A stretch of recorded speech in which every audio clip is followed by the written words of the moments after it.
বিকেলবেলা বন্ধুদের সাথে কথা বলতে বলতে রাস্তা দিয়ে হেঁটে যাচ্ছি। হাসি মজা করতে করতে যাচ্ছি, হঠাৎ কোথা থেকে একটা মেয়ে আসলো। মেয়েটা পিচ্ছি, হয়তো ক্লাস 5-এ বা 6-এ পড়ে। আমাদের সামনে এসে আমাকে বলতে লাগলো, এই যে ভাইয়া, আমার একটা উপকার করবেন? বলো পিচ্ছি আপি। আমি মোটেও পিচ্ছি না। আমি ক্লাস 6 এ পড়ি। ও সরি, পিচ্ছি বলো। আমি আমার বিড়ালটা হারিয়ে ফেলেছি। একটু খুঁজে দেবেন? কি? ভাইয়া প্লিজ। আমি আমার টমকে খুব ভালোবাসি। টমকে? টম হলো আমার বিড়ালের নাম। গাধা একটা। লে হালুয়া, আমি কেমনে জানবো তোমার টমটমের কথা? দেখুন ভাইয়া, আমার টমকে টম টম বলবেন না।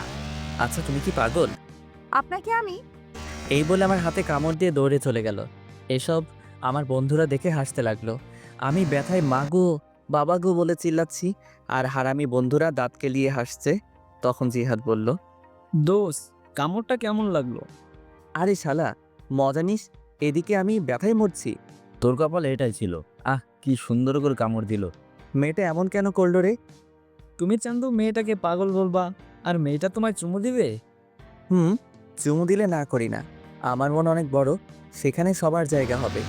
সবাইকে বোনের নজরে দেখবি। দেখলি না মেয়েটা তোকে কি সুন্দর করে ভাইয়া ডাকলো। ভাইয়া থেকে জামাই হব, তোদের কথা দিলাম। তার মানে আমাদের লেখক প্রেমে পড়েছে, এটাও সম্ভব? ইয়ে না মানে, হাত ব্যথা করছে, চল। কথা এড়িয়ে যাচ্ছিস কেন? তুই ব্যথায় মরে যাওয়ার আগে স্বীকার কর। ঠিক, স্বীকার কর, না হলে চাচ্ছি না। আরে ধুর। রাগ দেখিয়ে লাভ নাই চান্দু। প্রেমে পড়ছি, এবার ছেড়ে দে। এরপর হাত ধরে বাসায় চলে যেতে লাগলাম। এবার আমার পরিচয়টা দেই, আমি শাহরিয়ার রহমান। এবার এসএসসি দিব। বাবা মার তৃতীয় সন্তান, আমি ছোট, আমার বড় ভাই আর আপু আছে, বাবা আইনজীবী, মা গৃহিণী। আমি বাসায় গিয়ে কলিং বেল দিলাম, একটু পর ভাবি এসে দরজা খুলে দিল। ভাবি, খুব খিদে পেয়েছে। সোফায় বস, চা আর বিস্কুট দিচ্ছে। আচ্ছা ঠিক আছে, মা কই? রুমে আছে হয়তো। এরপর ভাবি চলে গেল। আমি সোফায় বসে ফোন টিপছি। একটু পর ভাবি চা বিস্কুট নিয়ে আসলো। আমি চা খাচ্ছি আর ভাবির সাথে গল্প করছি। তখন ভাবি বলল, শারিয়ার আমাকে নিয়ে আমাদের বাসায় যাবে? কেন ভাইয়া? তোমার ভাই তো ভাই, আর তার কোনো সময় নেই, তাই বললো তোমাকে নিয়ে যেতে। ও আচ্ছা, কবে যাবে? কালকে যাব। আচ্ছা তাহলে আমি কালকে স্কুল শেষে নিয়ে যাব। আচ্ছা এখন গিয়ে পড়তে বসো কেমন? হুম। এরপর আমি আরও কিছুক্ষণ গল্প করে রুমে গিয়ে পড়তে বসলাম। কিন্তু আমার একটা অভ্যাস, পড়তে বসলে ফোন টিপি, তাই দুইটাই করতে লাগলাম। একটু পর আপু আসলো। আপু এসে ঝাড়ি দিয়ে বলল, কিরে, পড়তে বসলে ফোন টিপিস কেন? আমার মনে রং লাগছে এই জন্য। চুপচাপ পড়তে বস। তুই প্রেম কর যা। থাপ্পড় দেবো একটা। সে তোর দুলাভাই হয়। হইছে, যা তো, বিরক্ত করিস না। এরপর চলে গেল। আমিও মোটামুটি কালকের পড়া শেষ করে রাতের খাবার খেতে গেলাম। খাবার খেয়ে রুমে এসে ফোনটা চার্জে দিয়ে শুয়ে পড়লাম। আর তখনই মনে হলো রাস্তায় দেখা সেই পিচ্চি মেয়েটার কথা। আমি মেয়েটার কথা ভাবছি আর একা একা হাসছি। সত্যি মেয়েটা অনেক সুন্দর। এই পিচ্চি মেয়েটা যদি আমার বউ হতো কত ভালো হতো। আচ্ছা, তার নামটা জানা হলো না, কি করা যায়? কালকে কি মেয়েটা সেখানে আসবে? আর আসবে কেন? মেয়েটা তো পিচ্চি। উফ, যদি দেখা হতো মন ভরে দেখতাম। এসব ভাবতে ভাবতে কখন যে ঘুমিয়ে পড়লাম মনে নেই। সকালবেলা ঘুম ভাঙলো বাবার নীতি কথা শুনে। প্রতিদিন আমার ঘুম ভাঙে নীতি কথা শুনে। শালা এমন বাবা থাকলে জীবনটা শেষ। সকাল সকাল কি সুন্দর একটা স্বপ্ন দেখছিলাম, সব শেষ করে বাবা আবার বলতে লাগলো, ভালো ছাত্র কখনো 9টায় ঘুম থেকে উঠে? আব্বা চুপ করো তো। তোর ক্লাসমেটটা সারাদিন পড়াশোনা করে আর তুই বনজামি করিস? উফ কি জ্বালা, চুপ করো তো। স্কুলে কি আমি যাবো? হ্যাঁ তুমি যাও, ভালো হবে। চুপ ওঠ। বাবার ঝাড়ি খেয়ে ফ্রেশ হতে চলে গেলাম। ফ্রেশ হয়ে স্কুলের জন্য রেডি হয়ে নিলাম। তারপর গেলাম খাবার খাওয়ার জন্য। খাবার খেয়ে মার কাছ থেকে টাকা নিয়ে সাইকেল চালিয়ে স্কুলে চলে আসলাম। স্কুলে এসে সাইকেল রেখে ক্লাসে গেলাম। ক্লাসে গিয়ে দেখি জিহাদ মেয়েদের সাথে কথা বলছে। আমাকে দেখে আমার কাছে আসলো আর বলল, দোস্ত, আমাকে ওরা একা পেয়ে চট দিছে। কি বলিস, তাই নাকি? রে। ওকে দাঁড়া দেখছি। এরপর আমি ব্যাগ রেখে তাদের কাছে গেলাম। আমি গিয়ে বললাম, কি হলো, জিহাদকে মারছো কেন? তাহলে আমাদের সাথে ফাজলামো করে কেন? কি করছে? আমাদের ব্যাগ দিয়ে বেঞ্চ পরিষ্কার করছে। তাই নাকি? এটা তো একটা ভালো কাজ। এই বলে আমিও তাদের ব্যাগ নিয়ে আমার জায়গা মুছে ব্যাগটা আবার তাদের কাছে ফিরিয়ে দিলাম। তারপর জিহাদকে বললাম, ব্যাগ যদি বাঁচাতে চাস তাহলে ব্যাগ নিয়ে ক্লাস থেকে চলে আয়। আমি হাসতে হাসতে চলে আসলাম বাহিরে, আর তখন দেখি শান্ত আসছে। শান্ত আমাদের দেখে বলল, কিরে কি হয়েছে? আমি সবটা বললাম। সব শুনে শান্ত হাসতে লাগলো, আর জিহাদ বলল, দোস্ত আজকে কাজটা ঠিক হয়েছে। চল ক্লাসে যাই, সময় হয়ে গেছে। চল। এরপর আমরা ক্লাসে চলে আসলাম। ক্লাসে এসে ক্লাস করতে লাগলাম। সবগুলো ক্লাস করে বের হলাম। বের হয়ে তিনজন রাস্তার এক পাশ দিয়ে সাইকেল চালিয়ে যাচ্ছি। হঠাৎ দেখতে পেলাম কালকের মেয়েটিকে। মেয়েটি হেঁটে হেঁটে বাসার দিকে যাচ্ছে হয়তো। আমি মেয়েটির কাছে গিয়ে সাইকেল ব্রেক করলাম, আর মেয়েটি বলল, আপনি কালকের ভাইয়াটা না? কোথায় যাচ্ছ? বাসার দিকে যাচ্ছে, দেখতে পাচ্ছেন না? না, আমি তো কানা। এটাই ঠিক, আপনি কানা। চলো তোমাকে এগিয়ে দেই। না লাগবে না, আপনি যান। আরে চলো তো। মেয়েটিকে এক প্রকার জোর করে সাইকেলে তুললাম। তারপর মেয়েটির সাথে কথা বলতে বলতে সাইকেল চালাতে লাগলাম। আচ্ছা, তোমাকে তো এই এলাকায় আগে দেখিনি। আমার বাবা এই জায়গায় বদলি হয়েছে তাই। ও, তোমার নাম কি? আমার নাম নুসরাত জাহান ঐশী। আপনার? মাশাআল্লাহ, খুব সুন্দর নাম, শাহরিয়া রহমান। আমাকে এখানে নামিয়ে দেন। আমি ঐশীকে নামিয়ে দিলাম আর বললাম, কালকে একই জায়গায় অপেক্ষায় থাকবো, আর বিকালে বের হব। আচ্ছা ঠিক আছে, আমি ছাদে আসবো। আল্লাহ হাফেজ। আল্লাহ হাফেজ। এরপর বিদায় দিয়ে মেয়েটা চলে গেল। আমি ঐশীর যাওয়ার দিকে চেয়ে আছি। হঠাৎ আমাকে শান্ত ধাক্কা দিয়ে বলল, এই যে লেখক চলে গেছে, এবার বাসার দিকে যাওয়া যাক। চলো। এরপর আমি বাসার দিকে যেতে লাগলাম, আর যেতে যেতে জিহাদ বলল, এত তাড়াতাড়ি সবকিছু কেমনে সম্ভব? আর এসব বাদ দে। কেন বাদ দিবে কেন? তুই প্রেম করবি, আমরা কি করবো? তোরা বসে বসে দেখবি। আগে আমাদের সেটিংটা করিয়ে দি, না হলে তোর প্রেমে ভেজাল লাগামো। দিবনি। জিহাদ, তোর জন্য ক্লাসের ওই বজ্জাত মেয়ে লাবিবা ঠিক আছে? ঠিক আছে। ওর সাথে রিলেশন করলে দিনে কয়টা যে চর খামু হিসাব নাই। এটাই আমি চাচ্ছি। এসব কথা বলতে বলতে বাসায় চলে আসলাম। বাসায় এসে ফ্রেশ হয়ে নিলাম। ফ্রেশ হয়ে খাবার খেয়ে রেডি হলাম। ভাবিকে তার বাবার বাসায় দিয়ে আসার জন্য আমি রেডি হয়ে রুম থেকে বের হলাম। ও মা, সোফায় তাকিয়ে দেখি ভাবি ব্যাগ নিয়ে বসে আছে। আমি অবাক হলাম, কারণ ভাবির রেডি হওয়া এত তাড়াতাড়ি কেমনে?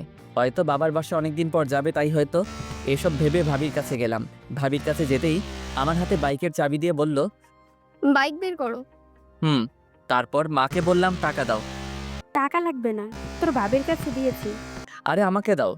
দরকার নাই, লে বাবা, বেড়াতে যাচ্ছি টাকা ছাড়া। তোর বাবার কাছে দিয়েছি। আরে শারিয়া, চলো তো। কিন্তু কথাটা শেষ করতে পারলাম না। ভাবি টেনে বাহিরে নিয়ে আসলো। আমি এরপর বাইক বের করলাম। তারপর ভাবির সামনে গেলাম। ভাবি উঠে বসলো, আর উঠে আমার কাঁধে হাত রাখলো। আমি ভাবিকে নিজের বোনের মতো মনে করি। তারপর বাইক চালাতে লাগলাম। উদ্দেশ্য ভাবির বাসা। বাইক চালাচ্ছি, হঠাৎ করে বাইকের তেল শেষ হয়ে গেল।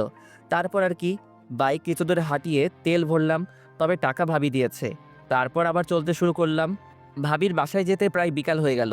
তারপর গিয়ে আন্টি আঙ্কেলকে সালাম দিয়ে ভিতরে গেলাম। ভাবির একটা ছোট ভাই আছে আমার বয়সী, তার নাম আবির। গিয়ে দেখি শুয়ে শুয়ে ও ফোন টিপছে। আমাকে দেখেই বলল, কিরে, কি খবর? আলহামদুলিল্লাহ ভালো, তোর? চলছে কোনো মতে। তা প্রেম কয়টা করিস? বেশি না, মাত্র 3টা। তুই আর ভালো হবি না? একটা মেয়ে যদি 4-5টা রিলেশন করতে পারে, আমি কেন পারবো না বল? কথায় যুক্তি আছে। এভাবে আবিরের সাথে আড্ডা দিতে লাগলাম। আড্ডা দিতে দিতে হঠাৎ মনে হলো আমার পিচ্চিটার কথা। আজকে বিকালে যাওয়ার কথা ছিল, কিন্তু দূর, মনে ছিল না। কি যে করি। আর আজকে বাসায় না গেলে কালকে স্কুল মিস হবে। স্কুল মিস হলে তো পিচ্চিটাকে দেখতে পারবো না। তাই আমি ভাবির কাছে চলে আসলাম, আর এসে ভাবিকে বললাম, ভাবি আমি চলে যাচ্ছি। আজকে যেতে হবে না, আজকে থাকবে, প্রায় সন্ধ্যা হয়ে এলো। আরে কালকে স্কুল আছে, আর না গেলে স্যার বকা দিবে। যেদিন স্কুল পলাশ তখন। মানে তবুও যেতে হবে। এরপর ভাবিকে বুঝিয়ে আন্টি আঙ্কেল থেকে বিদায় নিয়ে চলে আসলাম। একা একা বাইক চালাচ্ছি আর হেডফোন দিয়ে গান শুনছি। বাসায় আসতে আসতে প্রায় রাত 7টা বেজে গেল।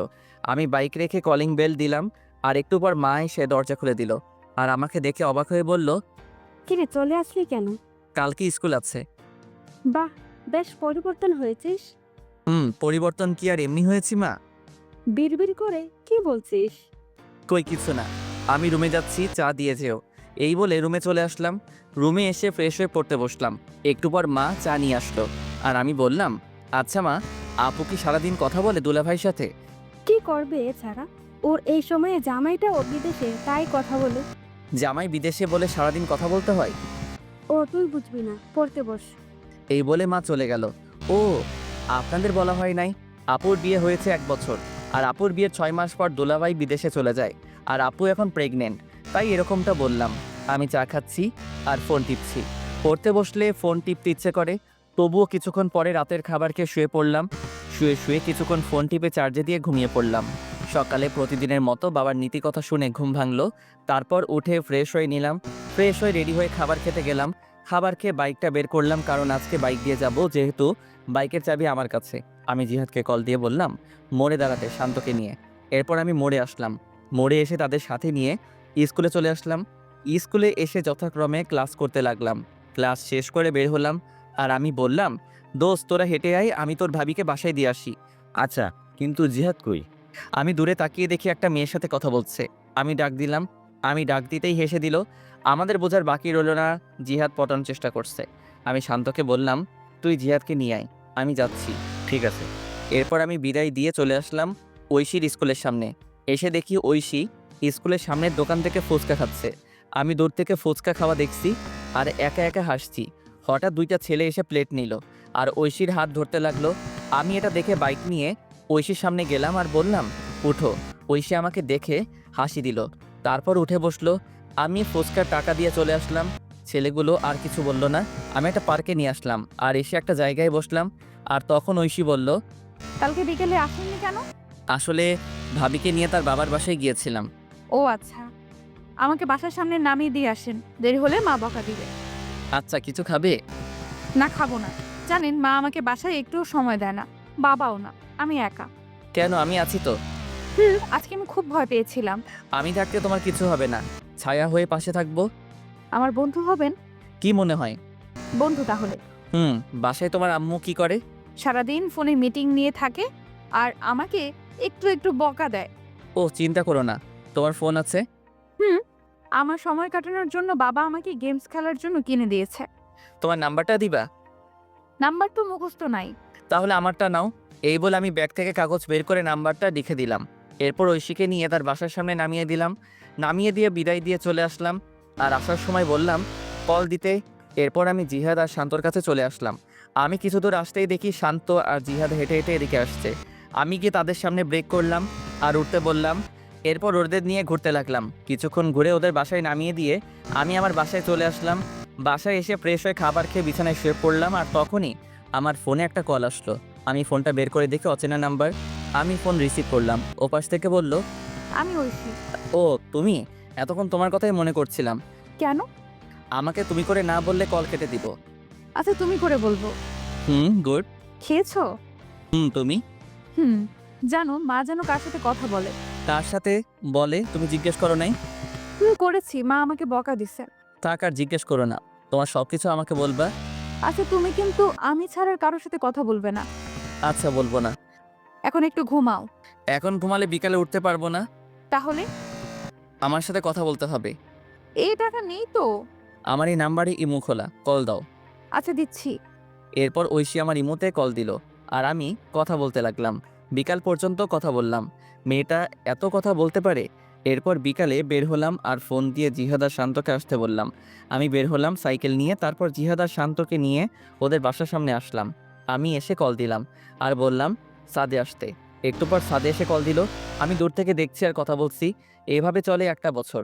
আমি এসএসসি দিলাম আর মোটামুটি ভালো রেজাল্ট করলাম। আর এখন ঐশী এখন আমাকে ছাড়া কিছু বোঝে না, কিন্তু এখনো পর্যন্ত ভালোবাসি কথা বললো না। আমি নতুন কলেজে ভর্তি হলাম, 3জন একই কলেজে ভর্তি হলাম। আর আপুর একটা ছেলে হয়েছে আর ভাবিও প্রেগনেন্ট। এভাবে চলছিল দিনকাল। একদিন আমি ফোন রেখে কলেজে চলে গিয়েছিলাম আর সবার সাথে আড্ডা দিয়ে বিকালবেলা বাসায় ফিরলাম। বাসায় ফিরে ফোন হাতে নিয়ে দেখি 78টা মিস কল। আমি সাথে সাথে কল দিলাম আর কল দিতেই কল ধরলো। ওপাশ থেকে কান্নার আওয়াজ আসছে। আমি বুঝতে পারলাম আমার পিচিটা কান্না করছে। এই তুমি আজকে স্কুলে আসলে না কেন?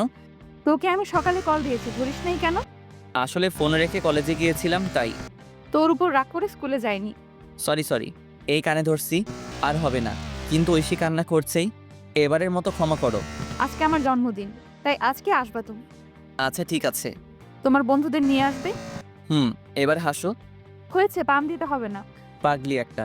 এরপর তার সাথে কথা বলা শেষ করে বিকেলবেলা বের হলাম। তারপর জিহাদ আর শান্তকে আসতে বললাম আর ওদের নিয়ে মার্কেটে আসলাম। মার্কেটে এসে একটা উপহার কিনলাম, কিনে বের হলাম। তারপর বাইক নিয়ে চলে আসলাম। আমরা বাইক পার্ক করে ভিতরে গেলাম, গিয়ে দেখি ঐশী তার বান্ধবীদের সাথে কথা বলছে। আমাদের আসতে দেখে আমাদের কাছে আসলো আর এসে বলতে লাগলো, এত দেরি হলো কেন? আসলে রাস্তায় অনেক জ্যাম। হয়েছে, আর বলতে হবে না, চলো ভেতরে যাই। চলো। এরপর আমরা ভিতরে গেলাম। ঐশী তার মা বাবার সাথে পরিচয় করিয়ে দিল, কিন্তু আমি ওর মায়ের সাথে কথা বলে তেমন ভালো মানুষ মনে হলো না, একটু অহংকারী। ওর বাবা অনেক ভালো মানুষ, আমাদের সাথে বেশ আড্ডা দিতে লাগলো। এইভাবে চলে গেল বেশ কিছুক্ষণ। তারপর কেক কাটা হলো। কেক কাটার পর ঐশী সবাইকে কেক খাইয়ে দিল। যখন আমার কাছে আসলো তখন কানের কাছে এসে বলল, এখন কেক খান, পরে আপনার কপালে মায়ের আছে, সকালেটা ভুলিনি। না মানে। এরপর ঐশী আমাকে কেক খাইয়ে দিল, তারপর চলে গেল। তারপর আমরা খাওয়া দাওয়া করলাম, সবাই চলে যেতে লাগলো বিদায় দিয়ে। তাই আমরাও চলে যাওয়ার জন্য আঙ্কেলের কাছ থেকে বিদায় দিলাম। বিদায় দিয়ে ঐশীর কাছে আসলাম। ঐশীর কাছে এসে বললাম, যাচ্ছি তাহলে। তখন আমাকে একটা নীরব জায়গায় টেনে নিয়ে আসলো আর এসে আমাকে কিল ঘুষি মারতে লাগলো। আমি এসব কাণ্ড দেখে একা একা হাসছি। আর কোনো দিন যদি দেখি আমার সাথে এমন করতে। আর করব না, এবার খুশি? খুশি, সাবধানে যেও। এরপর বিদায় দিয়ে চলে আসলাম। আমি জিহাদ আর শান্তকে তাদের বাসায় নামিয়ে দিয়ে আমি আমার বাসায় চলে আসলাম।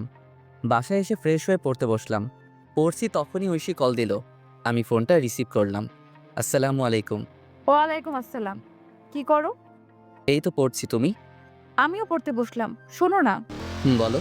আমি না একজনকে ভালোবাসি। সাথে সাথে মনটা খারাপ হয়ে গেল, হাসি মুখটা মলিন হয়ে গেল। তখন আমি বললাম, ও ভালো তো। তুমি কালকে ওই জায়গায় আসবে। কলেজ শেষ করে সময় পেলে আসবো। আসতে হবে। আর শাড়িটা কিন্তু খুব সুন্দর হয়েছে। ধন্যবাদ। কালকে স্কুলে যাব না, বুঝলে? আচ্ছা ঠিক আছে। এরপর আরও কিছু কথা বলে ফোনটা রেখে দিলাম আর বলতে লাগলাম, আমি যে তোমায় বড্ড বেশি ভালোবাসি। কেন বুঝতে পারো না? আমার চোখের সামনে অন্য কারো হাত ধরে বলবে এটা আমার ভালোবাসার মানুষ। কালকে এই দৃশ্য আমার জন্য অপেক্ষা করছে। না, আমি পারবো না তোমায় ছাড়া থাকতে। এই বলে নিজের হাত কেটে ফেললাম। নিজের হাত থেকে যতটা না ব্যথা অনুভব হচ্ছে তার চেয়ে বেশি কষ্ট হয়েছিল। মনে হচ্ছিল এখনই যদি মারা যেতাম হয়তো সব কিছু ঠিক হতো, এটাই ভালো হতো। হঠাৎ মনে হলো কেউ আসছে আমার রুমে। আমি তাড়াতাড়ি করে রুম থেকে ব্যান্ডেজ নিয়ে ওয়াশরুমে চলে গেলাম। ওয়াশরুমে গিয়ে ব্যান্ডেজ করে বের হলাম। বের হতেই আমাকে মা বলতে লাগলো, কি রে, তোর হাতে কি হয়েছে? আসলে পড়ে গেছিলাম তো তাই। দেখে চলবি না, কি যে করিস। মা কিছু হবে না, তুমি যাও, আর আমি খেয়ে আসছি। খাবো না? আচ্ছা। এরপর মা চলে গেল। আমি বিছানায় শুয়ে পড়লাম। শুয়ে শুয়ে ঐশীর কথা ভাবছি। মেয়েটা কি সত্যি আমাকে ছেড়ে চলে যাবে? তাকে ছাড়া কি করে থাকবো? এসব ভাবতে ভাবতে কখন যে ঘুমিয়ে পড়লাম মনে নেই। সকালবেলা ঘুম থেকে উঠে ফ্রেশ হয়ে রেডি হয়ে নিলাম। তারপর অল্প খাবার খেয়ে কলেজে চলে আসলাম। আসলে সব কিছু করছি আগের মতো, কিন্তু ওই যে মন ভালো না থাকলে কিছু ভালো লাগে না। কলেজে গিয়ে চুপচাপ বসে আছি আর সবার সাথে হাসি মুখে কথা বলছি। এভাবে কলেজের ক্লাস শেষ করে বন্ধুদের সাথে করে নিয়ে সেই জায়গায় চলে আসলাম। আসতে অনেকটা দেরি হয়েছে। আমি এসে দেখি একটা পিচ্চি মেয়ে শাড়ি পরে বসে আছে। আমি ভালো করে দেখলাম এটা আমারই পিচ্চি। পাগলিটাকে আজ খুব সুন্দর লাগছে।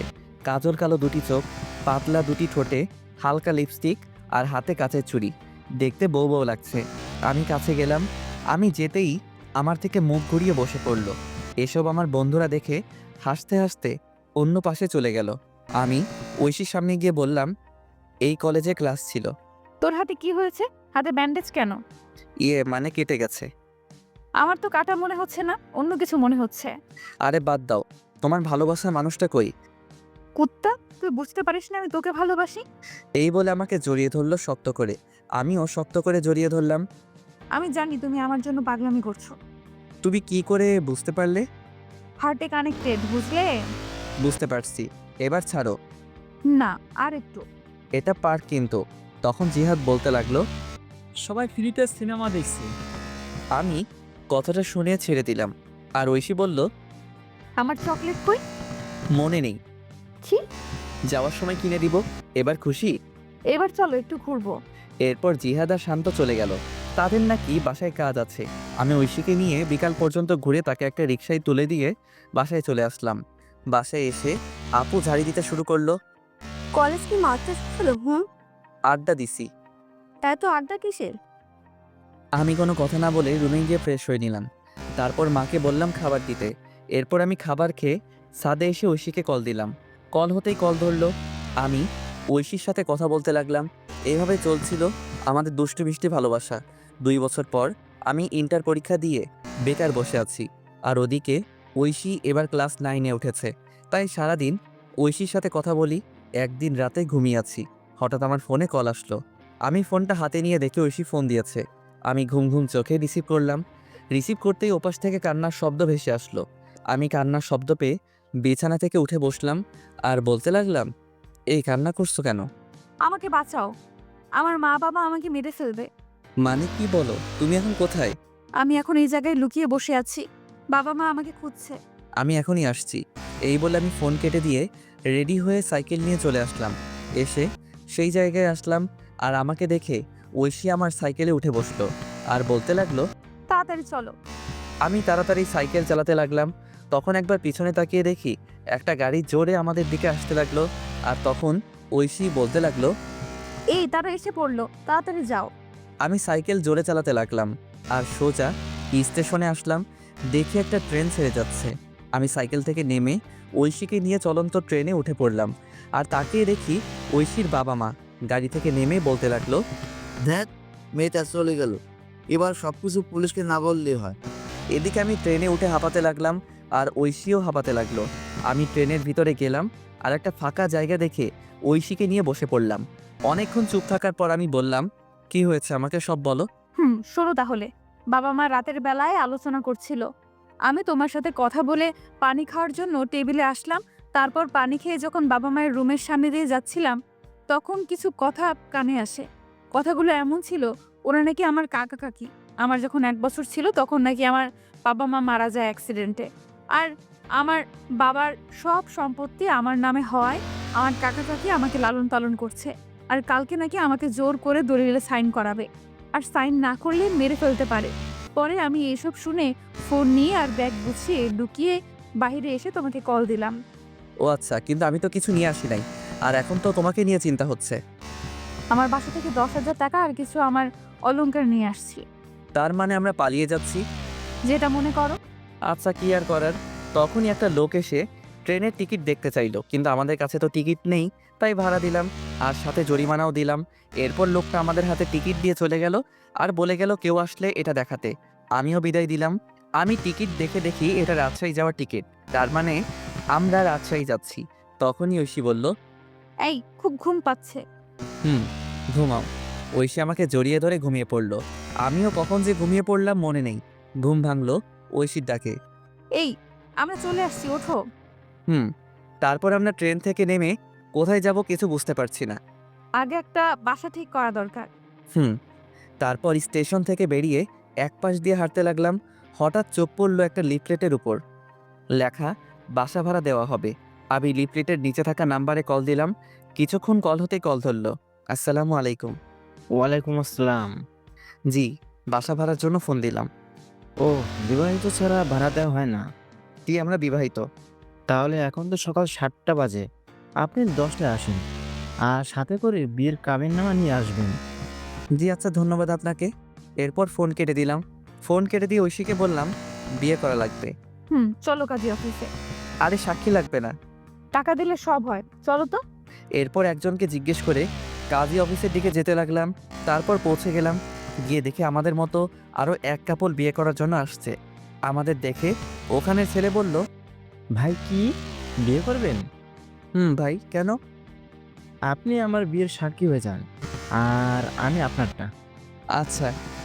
কাজীকে বুঝতে দিবেন না আমাদের মধ্যে পরিচয় নেই, না হলে বেশি টাকা চাইবে। ওকে। এরপর আমরা ভিতরে গেলাম। ভিতরে গিয়ে একে একে বিয়েটা সেরে ফেললাম। বিয়ে শেষ করে প্রমাণস্বরূপ ফোনে পিক তুলে নিলাম। তারপর বিদায় দিয়ে আমরা আমাদের মতো চলে আসলাম। আর তখন ঐশী বলল, এই খুব খিদে পেয়েছে। আমারও খুব খিদে পেয়েছে, চলো। আমরা একটা রেস্টুরেন্টে আসলাম আর সকালে নাস্তা করে সেই লোকের দেওয়া ঠিকানায় চলে আসলাম। আর এসে লোকটাকে আবার কল দিলাম। আঙ্কেল, আমি আপনার বাসার সামনে দাঁড়িয়ে আছি। আচ্ছা দাঁড়াও আসছি। একটু পর একটা লোক আসলো।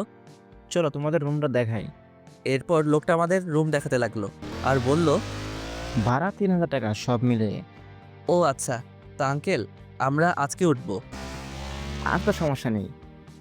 আমি আঙ্কেলকে 2000 টাকা দিয়ে দিলাম। উনি বেশ খুশি হলো। তারপর আমার হাতে চাবি দিয়ে চলে গেল। আমি আর ঐশী মিলে রুমটা পরিষ্কার করতে লাগলাম। আর ঐশী বলল, এই তুমি বাজারে যাও আর এই জিনিসগুলো নিয়ে আসো। টাকা কত আছে? আছে 5000 টাকা। এগুলোতে হবে? শোনো, বাজার করবা আর রান্না করার জন্য হাঁড়ি পাতিল আর 2টা প্লেট আর বিছানার জিনিসপত্র যা যা লাগে নিয়ে আসবে। ফ্লোরে বিছানা করবা, তাহলে চকি টাকাটা সেভ হবে। যাও তুমি। এরপর আমি একটা কাগজে লিখে চলে আসলাম বাজারে। এসে সব কিছু কিনতে লাগলাম। আর আমার জন্য কিছু মার্কেট করলাম বাসায় পরার জন্য। ঐশীর কাপড় নিয়ে আসছে, তাই তার জন্য করতে হলো না। এসব কিনে বাসায় আসতে দুপুর হয়ে গেল। দুপুরে বাসায় এসে আমি সব কিছু গোছাতে লাগলাম। আর ঐশী রান্না করতে গেল। আমি জানি ঐশী তেমন কোনো রান্না পারে না। পিচ্ছি একটা মেয়ে, মাত্র ক্লাস 9-এ উঠলো। আমি সব কিছু গুছিয়ে রান্নাঘরে গেলাম। গিয়ে দেখি পাগলিটা আমার জন্য ডিম ভাজি করছে। আমি গিয়ে পিছন থেকে জড়িয়ে ধরলাম। আর ঐশী বলল, এই যে এখন গোসল করে আসো, তারপর খাবার খাবে। কি ডিমবাজি করেছো? আসলে আমি ডিম ভাজি ছাড়া আর কিছুই পারি না। দূর পাগলি, আমার সমস্যা হবে না। তারপর গোসল করতে গেলাম। গোসল শেষ করে বের হয়ে দেখি পাগলিটা আমার জন্য খাবার নিয়ে বসে আছে। আমিও গিয়ে বসে পড়লাম। খাইয়ে দাও। তুমি পিচ্ছি যে খাইয়ে দেব? আমি পিচ্ছি, আমাকে খাইয়ে দাও। ও তাই? এরপর আমি ঐশীকে খাইয়ে দিতে লাগলাম। ঐশীও আমাকে খাইয়ে দিতে লাগলো। খাওয়া দাওয়া শেষ করে বিছানায় শুয়ে পড়লাম। আমি শুয়ে শুয়ে ভাবছি আমাকে কোনো কাজ করতে হবে। যেভাবেই হোক। তখনই ঐশী আসলো। সোজা আমার বুকে এসে বলল, এই, আমার না পড়াশোনা করে ডাক্তার হতে ইচ্ছে করে। ঠিক আছে, আমি তোমার স্বপ্ন পূরণ করব ইনশাল্লাহ। এবার চুপ করে ঘুমিয়ে পড়ো। মাথায় হাত বুলিয়ে দাও। আচ্ছা, এবার তো ঘুমাও। এরপর ঐশী আমাকে মাথায় হাত বুলিয়ে দিতে লাগলো। আমি কখন যে ঘুমিয়ে পড়লাম মনে নেই। যখন ঘুম ভাঙলো তখন দেখি পাগলিটা আমাকে জড়িয়ে ধরে ঘুমিয়ে আছে। আমি ডাক দিলাম না। ঠোঁটের উপর চুলগুলো এসে দোলা দিচ্ছে। আমি আর লোভ সামলাতে পারলাম না, দখল করে নিলাম ঐশীর ঠোঁটগুলো। একসময় ঐশীও আমাকে রেসপন্স দিতে লাগলো। আমি তার রেসপন্স পেয়ে পাগলের মতো চুমো দিতে লাগলাম। আমি পাগলের মতো আদর করেই যাচ্ছি, কিন্তু একসময় মনে হলো কাজটা ঠিক হচ্ছে না। ঐশী এখনো ছোট, তাকে এই সময় এটা করা ভালো হচ্ছে না। আমি আদর করা বাদ দিয়ে শক্ত করে জড়িয়ে ধরলাম।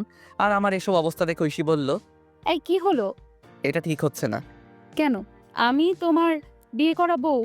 যদি বাচ্চা পেটে আসে তাহলে তুমি নিজেকে সামলাবে নাকি পেটের বাচ্চাকে সামলাবে? কিন্তু আমি যে চাই। আগে তুমি বড় হও সেদিন। আমি এখন যথেষ্ট বড় হয়েছি। আরও বড় হতে হবে। কলেজে উঠো তারপর। এতদিন পারবা না থাকতে? চুপ। আর একটা ওর কথা না। আমি বাইরে যাব। কেন? কালকে তোমার স্কুলে ভর্তি করতে যাব আর কাজ খুঁজতে। আমার গলার হারটা নিয়ে যাও, না হলে ভর্তি হব কিভাবে? কিন্তু এটা কি ভালো হবে? শোনো, টাকা হলে সব কিনতে পারবো। এরপর আর কি, আমি উপর থেকে উঠে রেডি হয়ে নিলাম। রেডি হয়ে এটা নিয়ে বেরিয়ে পড়লাম আর একটা দোকানে এসে এটা বিক্রি করলাম। বিক্রি করে মোট 7000 টাকা পেয়েছি। তারপর একটা স্কুলে গেলাম। স্কুল অনেক আগে ছুটি হয়েছে। দেখি অফিস রুম খোলা আছে। আমি অফিসের ভিতরে গিয়ে ভর্তির বিষয়ে কথা বললাম। তারপর হেড স্যার বললেন কালকে নিয়ে আসতে। তারপর আমি বেরিয়ে আসলাম। বেরিয়ে এসে একটা চায়ের দোকানে আসলাম। এসে চাচাকে চা দিতে বললাম। চাচা চা দিল আর তখনই একটা লোক এসে চাচাকে খারাপ ভাষায় গালি দিতে লাগলো আর চাঁদা দিতে বলল। চাচা প্রথমে না করলো, কিন্তু লোকটা শুনলো না। আর লোকটা চাচাকে একটা থাপ্পড় দিল। আমি সাথে সাথে লোকটাকে মারতে লাগলাম। একসময় লোকটা দৌড়ে চলে গেল। আর চাচা আমাকে বলল, বাবা তোমায় কি বলে ধন্যবাদ দিব? আরে চাচা কি বলেন, আপনি আমার বাবার মতো। বসো বাবা। তোমাকে তো এই এলাকায় আগে কখনো দেখিনি। জি, আমি এই এলাকায় নতুন। ও আচ্ছা, বসো চা খাও। আচ্ছা চাচা, কোনো কাজ আছে? বেকার বুঝি? জি চাচা, যে কোনো কাজ হলেই চলবে। তুমি তো ভালো ঘরে ছিলে, তোমাকে কি সিএনজি চালাতে বলা যায়? সমস্যা নেই চাচা, সিএনজি চালাতে পারবো। চলো তাহলে আমার সাথে। এরপর চাচা আমাকে নিয়ে একটা সিএনজি গ্যারেজে আসলো আর এসে কথা বলল। কথা বলে আমার হাতে সিএনজি এর চাবি দিল আর একটা লোক এসে আমাকে সিএনজি চালানো শিখিয়ে দিল। এসব করতে করতে সন্ধ্যা হয়ে গেল। তাই ভাবলাম প্রথমবার একটা ভাড়া মেরে আসি। যেই ভাবা সেই কাজ। আমি বেরিয়ে পড়লাম সিএনজি নিয়ে। একটা মোড়ে এসে বসে আছি। হঠাৎ একটা মহিলা আসলো আর বলল, এই জায়গা যাবে? আমি বললাম জি ওঠেন। মহিলাটি উঠলো। আমি বললাম আমি তো তেমন চিনি না, আপনি একটু দেখিয়ে দিলে ভালো হতো। ওকে, সমস্যা নেই। এরপর মহিলাটা আমাকে রাস্তা দেখিয়ে দিল। আমি মহিলাটির জায়গায় নামিয়ে দিলাম। তারপর মহিলাটি আমাকে 100 টাকা দিল। আন্টি, আমি তো ভাড়া জানি না। আরে ভাড়া 80 টাকা, আর তুমি 100 টাকা রেখে দাও। না আন্টি, আমার কাছে 20 টাকা আছে, নিন। এই বলে আমি 20 টাকা দিয়ে চলে আসলাম। এভাবে রাত 10টা পর্যন্ত ভাড়া মারলাম। মোট 400 টাকা ভাড়া মারলাম।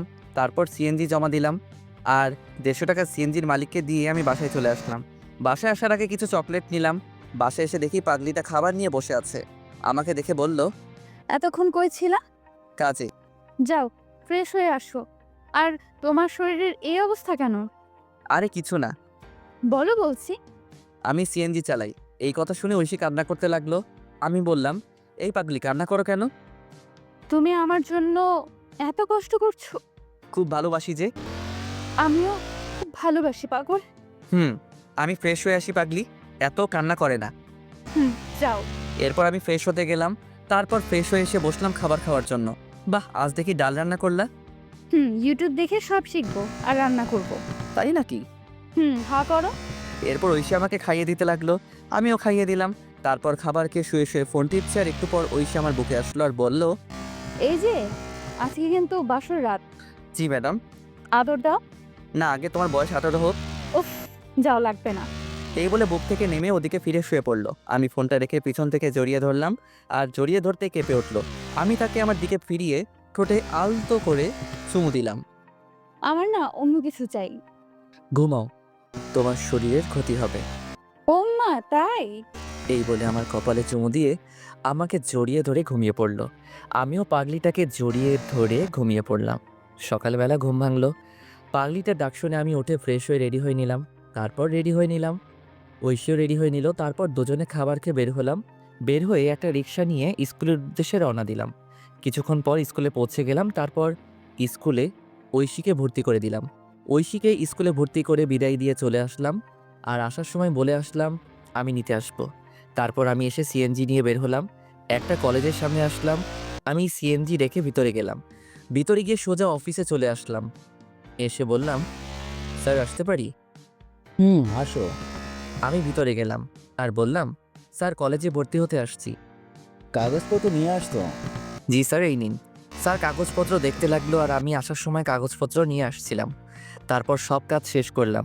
স্যার বললেন কাল থেকে কলেজে আসতে। আমি বাহিরে এসে কিছুক্ষণ সিএনজি চালিয়ে সিএনজিটা রেখে রিক্সা করে ঐশীকে আনতে গেলাম। ঐশীকে বাসায় রেখে আমি আবার সিএনজি চালাতে লাগলাম। সন্ধ্যা পর্যন্ত সিএনজি চালিয়ে বাসায় চলে আসলাম। বাসায় এসে ফ্রেশ হয়ে ঐশীকে বললাম কফি দিতে। আমি বিছানায় বসে পড়তে লাগলাম। ঐশী একটু পর কফি নিয়ে আসলো। আমি বললাম, নতুন স্কুল কেমন লাগলো? অনেক ভালো লাগছে, দুটো বান্ধবী পেয়েছি। ও আচ্ছা, এখন পড়তে বসো। তুমি কলেজে ভর্তি হয়েছো? কালকে থেকে কলেজে যাব। আচ্ছা। এরপর আমি পড়তে লাগলাম, আর ঐশীও পড়তে লাগলো। পড়াশোনা শেষ করে খাবার খেয়ে ঘুমিয়ে পড়লাম। সকালে উঠে আমি ঐশীকে স্কুলে দিয়ে আমি কলেজে চলে আসলাম।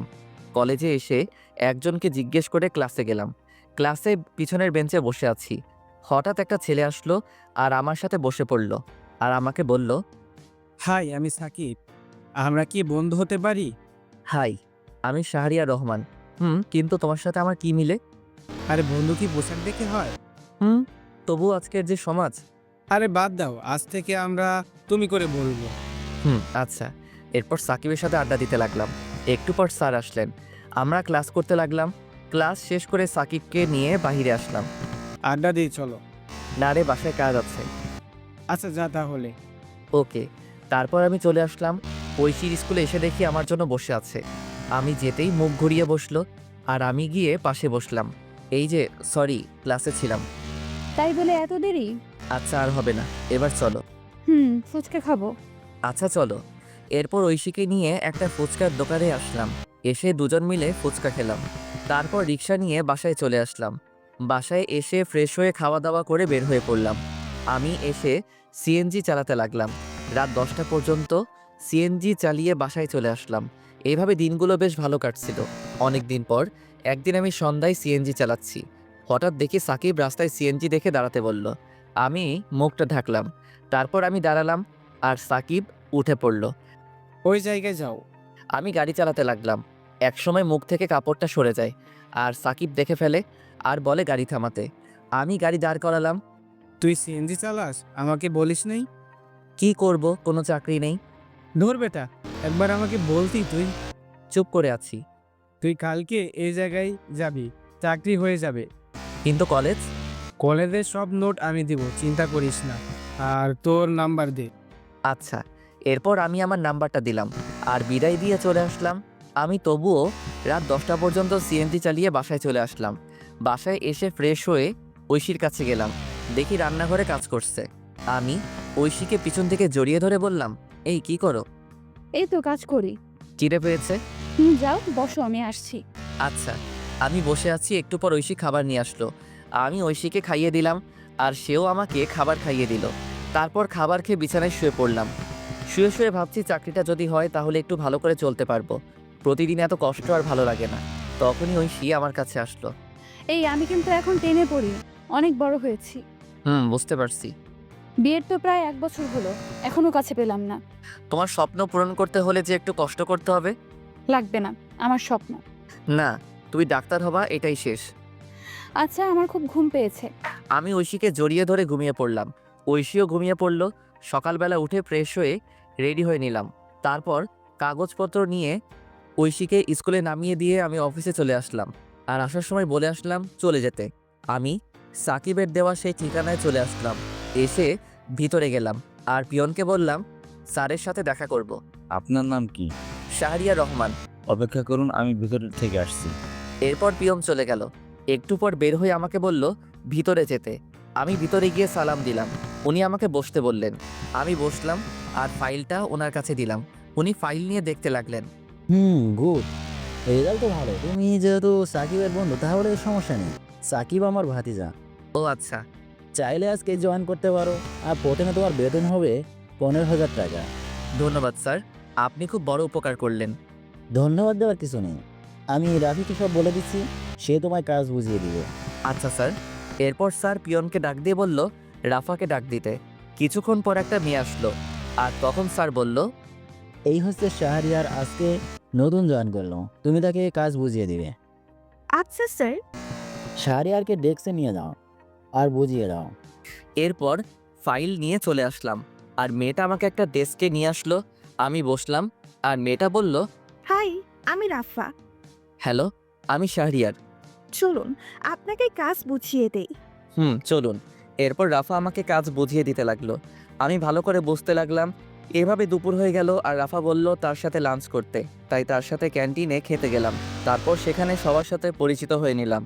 সবার সাথে পরিচিত হয়ে অনেক ভালো লাগলো। তারপর আবার কাজ করতে লাগলাম। কাজ করতে করতে কখন যে অফিসের টাইম শেষ হয়ে গেল বুঝতে পারলাম না। এভাবে চলতে লাগলো আমার দিনকাল। 1.5 বছর পর সকালবেলা রেডি হচ্ছি ঐশীকে কলেজে নিয়ে যাওয়ার জন্য। ও হ্যাঁ, এখন ঐশী কলেজে পড়ে। আমি সকালবেলা রিক্সা নিয়ে কলেজের উদ্দেশ্যে রওনা দিলাম। এই মন দিয়ে ক্লাস করবা? আচ্ছা, দুপুরে কি বাসায় আসবা? না, কাজ আছে অফিসে। ও আচ্ছা, রাতে তাড়াতাড়ি বাসায় ফিরবা। কথা বলতে বলতে ঐশীর কলেজে চলে আসলাম। কলেজে এসে ঐশী নেমে পড়ল। আমি ঐশীকে বিদায় দিয়ে আমার অফিসে চলে আসলাম। অফিসে এসে কাজ করছি। এখন সবাই আমাকে অফিসে এক নামে চিনে। স্যারও খুব ভালোবাসে আর পাশাপাশি পড়াশোনাও করছি। এসব করতে করতে বাড়ির কথা প্রায় ভুলেই গিয়েছিলাম, কারণ আমি জানি আমাকে কখনো বাবা মা ক্ষমা করবে না। আমিও সিম পাল্টে ফেলেছিলাম। অফিসে কাজ করছি, তখন পিয়ন আসলো আর আমাকে বলল, স্যার বলেছে লাঞ্চের পর ওনার সাথে মিটিংয়ে যেতে। আচ্ছা ঠিক আছে। তারপর পিয়ন মামা চলে গেল। আবার দেখি রাফা আসলো আর এসে বলল, এই যে মিস্টার, হ্যাঁ নানু। আপনার পিচ্ছি বউ কেমন আছে? ভালো আছে। এবার তোর জামাইয়ের খবর কি? ভালো। বসো, চা খাও। আজকে আমার তেমন কাজ নেই। তাই নাকি? তাহলে এগুলো করতে থাকো। হালা, আমি আসলাম ফ্রি হয়ে আড্ডা দিতে, আর তুই আমার হাতে ফাইল দিচ্ছিস। আরে করো না, হাজার হোক আমি তোর 2 নাম্বার জামাই। আহারে, কি শখ! তো তোর না স্যারের সাথে মিটিংয়ে যাওয়ার কথা? দুপুরের পর। গুড। তারপর বল, ভাতিজি কবে দেখবো? আরে সবই তো জানিস, ও এখনো পিচ্ছি। শালা, লাগতে দিমো। কলেজে পড়ে আর এখনো পিচ্ছি, তাই না? তবু যদি ক্ষতি হয়? আজকে রাতে পাঁচুরটা সেরে নে। আমি তো নতুন, তাই তোর বাসর ঘরের ভিডিওটা দিস, শিখতে পারবো। হালা লুচ্চা, কাজ কর। তুই আবার লজ্জা পাস? জানতাম না। ভাই, মাপ চাই, কাজ কর। এরপর কাজ করতে লাগলাম আর কাজ করতে করতে লাঞ্চের টাইম হয়ে গেল। আমি খাবার খেয়ে একটু রেস্ট নিয়ে গাড়ি বের করলাম। একটু পর স্যার আসলো, তারপর আমি যেতে লাগলাম। রাস্তাটা একটা পার্কের পাশ দিয়ে। আমি নিজের মতো করে ড্রাইভ করছি। হঠাৎ একপাশে চোখ পড়লো, দেখি ঐশী একটা ছেলের সাথে পার্কের বেঞ্চে বসে আছে। আমি এটা দেখে গাড়ি ব্রেক করলাম, আর গাড়ি ব্রেক করতেই স্যার বলে উঠল, শাহরিয়ার কোনো সমস্যা? না স্যার। যাও তাহলে, দেরি হয়ে যাচ্ছে। আমি এটা দেখে নিশ্চুপ হয়ে গেলাম। এতক্ষণ হাসি খুশি ছেলেটা এখন চুপচাপ হয়ে গেল। নিজের প্রিয় মানুষকে অন্যের পাশে দেখবো সেটা কখনোই ভাবতে পারিনি। ওইদিকে ঐশী, আচ্ছা সানি, আমরা তো বন্ধু তাই না? আর শোনো, তোমায় কিছু কথা বলবো। বলো। তোমার সাথে কি শাহরিয়ার ভাইকে মিলে তোমার চেয়ে কত বছর বড়, আর তুমি যদি ডাক্তার হও তাহলে কি তোমার সাথে যায়? কথাটা শুনে ঐশী চুপ করে রইল। আর ঐশীকে চুপ থাকতে দেখে সানি আবার বলল, আরে তুমি এত সুন্দর একটা মেয়ে, আর তোমার সাথে কি ওই কালো ছেলে মানায় না? কিন্তু সে খুব ভালো। আজকাল ভালো বলে কোনো কথা নেই, আর সমাজে চলতে গেলে আমার মতো স্টাইল ছেলে দরকার। আজকে যেতে হবে, আল্লাহ হাফিজ। আর শোনো, এদিকে আমি ঐশীকে এই অবস্থায় দেখে খুব কান্না পাচ্ছে। কিন্তু ওই যে একটা কথা, ছেলেদের কখনো কান্না করতে নেই। ছেলেদের চোখে কান্না মানায় না, কারণ তারা পুরুষ। যে ছেলেটা বাসায় কোনো কাজ করে না কিন্তু পরিস্থিতির শিকার হলে সব কিছু করতে পারে, হ্যাঁ এটাই ছেলে। একটা ছেলে কখনো তার ভালোবাসাকে পরিবারের জন্য ছেড়ে যায় না, কিন্তু একটা মেয়ে পরিবারের জন্য ঠিকই চলে যায়। হয়তো আপনারা বলতে পারেন ছেলেরা কি তার পরিবারকে ভালোবাসে না, কিন্তু দিন শেষে দেখবেন একটা ছেলে পরিবারকে যেমন ভালোবাসে ঠিক তেমনি প্রিয় মানুষটিকেও ভালোবাসে।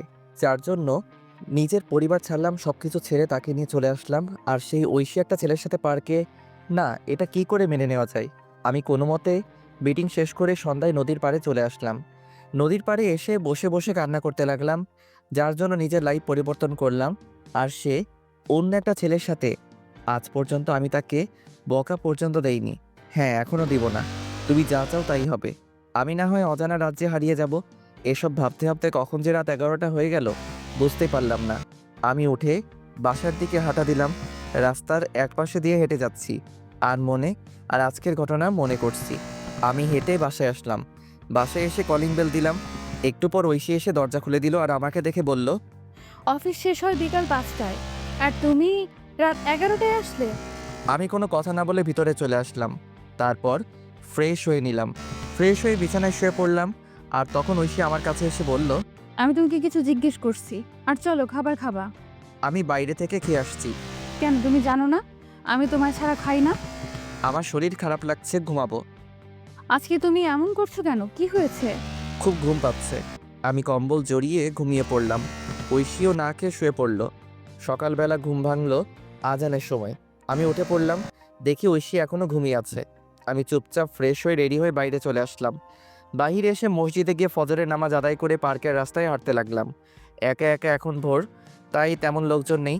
আমি পার্কের রাস্তায় হেঁটে চলছি, ভালোই লাগছে পরিবেশটা, নিবিড় আর ঠান্ডা বাতাস বইছে। তখনই আমার ফোনে কল আসলো। আমি ফোনটা বের করে দেখে ঐশী কল দিয়েছে। আমি ফোনটা রিসিভ করলাম আর তখনই ওপাশ থেকে বলতে লাগলো, আমাকে না বলে চলে গেলে কেন? আর খাবার খেয়ে গেলে না কেন? তুমি ঘুমিয়েছিলে তাই ডাকিনি, আর আমার অফিসে কাজ আছে। আমি কি করলাম বলবে একটু? আরে তুমি আবার কি করবা? আর খাবার খেয়ে কলেজে যাও। বাই, আমি বিজি আছি। আমি কল কেটে দিলাম, তারপর ফোনটা সাইলেন্ট করে পকেটে রাখলাম। খুব খিদে পেয়েছে তাই পার্ক থেকে একটা রেস্তোরাঁয় আসলাম। এসে সকালে নাস্তা করে অফিসে চলে আসলাম। অফিসে এসে আমি ডেস্কে বসে কাজ করছি, কিন্তু কাজে মন বসছে না। কি করব, তখনই রাফা আসলো আর বলল, এই যে স্যার, মন খারাপ কেন? আরে না। স্যার বলছে আজকে তুমি আর আমি আরেকটা প্রজেক্ট নিয়ে কাজ ও গুড। হাতের কাজগুলো শেষ কর, দুপুরের দিকে বের হব। আচ্ছা। বন্ধু, তোমার যে মন খারাপ আমি বুঝতে পারছি। এখন বল কি ব্যাপার? আসলে তারপর আমি রাফাকে সব বললাম। সব শুনে রাফা ঐশীর উপর খেপে গেল। ঐশীকে মনে হচ্ছে ইচ্ছে মতো থাপ্পড় দেই। আচ্ছা যাও, আমি হাতের কাজগুলো শেষ করি। আর আমার একটা উপকার করবা? কি বল? ঐশীর সম্পত্তি ফিরিয়ে দিতে হবে। আচ্ছা, তোর দুলাভাইকে বলবো, তুই চিন্তা করিস না। ধন্যবাদ। আর এই নে সেই বাড়ির কাগজপত্র। আমি কিছু কাগজপত্র আগে তুলে রেখেছিলাম, এবার বাকিটা তোর জামাই করবে। ঠিক আছে। আর শোন, 2 দিনের মধ্যে কাজটা করতে বলবি প্লিজ, কারণ এই তারিখ ঐশীর জন্মদিন। আমি চাই এই দিনে উপহার দিতে। আচ্ছা ঠিক আছে, এবার কাজ কর। এরপর রাফা চলে গেল। ও আপনাদের বলা হয়নি, রাফার হাজবেন্ড পুলিশ, তাই কাজটা করতে বেশি সমস্যা হবে না। আমি কাজ করতে লাগলাম। কাজ করতে করতে দুপুর হয়ে গেল। তারপর ক্যান্টিন থেকে কিছু খেয়ে অফিসের গাড়ি নিয়ে বের হলাম আমি আর রাফা। আমি গাড়ি ড্রাইভ করছি আর তখন রাফা বলল, দোস্ত, ঐশীর কলেজের সামনে দিয়ে যা। কেন? অনেকদিন দেখি না, যা কিন্তু ভাই প্লিজ। এরপর আমি গাড়িটা কলেজের সামনে দিয়ে নিয়ে যেতে লাগলাম। তারপর আমরা যেতেই দেখি কলেজ ছুটি হয়েছে। আমি গাড়িটা একটু দূরে দাঁড় করালাম। আমি আর রাফা গাড়িতে বসে আছি। হঠাৎ দেখি ঐশী কালকে সেই ছেলেটার সাথে হেসে হেসে কথা বলে যাচ্ছে। মনে হয় পার্কের দিকে যাচ্ছে। আমি রাফার দিকে তাকালাম, দেখি মাথা নিচু করে আছে আর আমাকে বলল, দোস্ত, আমি বুঝতে পারিনি রে। আরে দূর বাদ দে। চল, আমাদের দেরি হয়ে যাচ্ছে, এই বিষয় নিয়ে পরে কথা বলবো। এরপর আমি আমাদের কাজের উদ্দেশ্যে যেতে লাগলাম। ওদিকে ঐশী আর সানি হেঁটে হেঁটে পার্কে চলে গেল। পার্কে তারা একটা জায়গায় বসলো। আর তখন সানি বলল, একটা কথা বলবো, বলো। আমি তোমায় খুব ভালোবাসি। কিন্তু এটা হয় না। তুমি আমার কাছে চলে আসো। আর সাহারের মনে হয়তো বাবার সম্পত্তির জন্য এমন করেছে। না, কিন্তু চলো দুজন মিলে শুরু থেকে শুরু করি। আমাকে সময় দাও কয়েকদিন। আচ্ছা শোনো, আমি তোমাদের জন্য ডিভোর্স লেটার তৈরি করব। আমার কাকা উকিল। এত তাড়াতাড়ি না, আমি বললে তারপর। আচ্ছা চলো, তোমাকে এগিয়ে দিয়ে আসি। না, লাগবে না, আমি রিক্সা নিয়ে চলে যাব। ঠিক আছে। এদিকে আমি মিটিংয়ে বসলাম। মিটিং শেষ হলো বিকালে। তারপর আরও কিছু কাজ করে সন্ধ্যাবেলায় অফিসে আসলাম। তারপর কাগজগুলো রেখে স্যারের রুমে গেলাম। স্যার আসবো? আসো, তোমার জন্য অপেক্ষা করছি।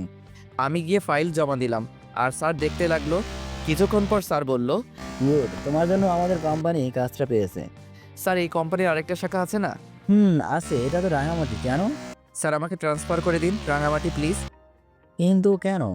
স্যার এমনি, ওখানে একা থাকতে চাই, প্লিজ স্যার। আচ্ছা ঠিক আছে, আমি তোমাকে এই অফিসের ম্যানেজার হিসেবে পাঠাচ্ছি।